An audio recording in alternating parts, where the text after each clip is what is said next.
kapitána, má ve mně velkou víru, od mého kapitána, má ve mně velkou víru, od mého kapitána, má ve mně velkou víru, kdo takový malý bezvíkačko. Tady se chtěla stát učitelkou a učit děti ve škole, což nás vůbec nepřekvapilo.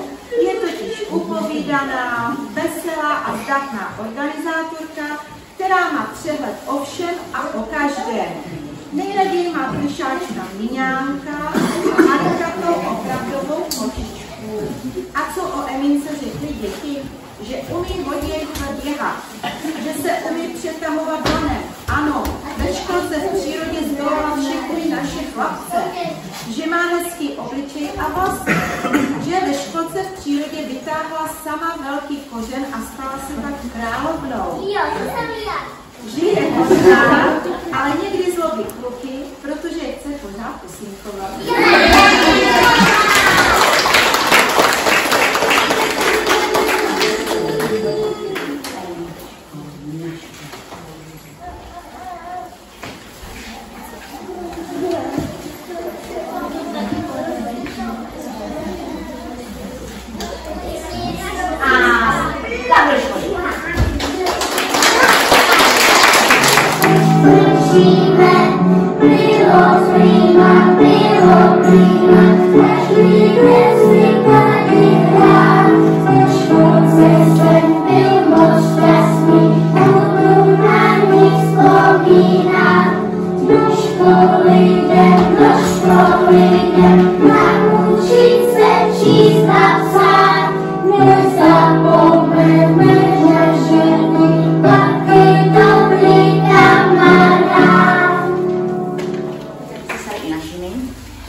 Já bych vám za všechny paní učitelky, za všechny zaměstnance chtěla poděkovat, že jste byli s námi, poděkovat, že jsme spolu všechno zvládli a přeji vám, ať se vám moc daří a hlavně ať se daří vašim dětem.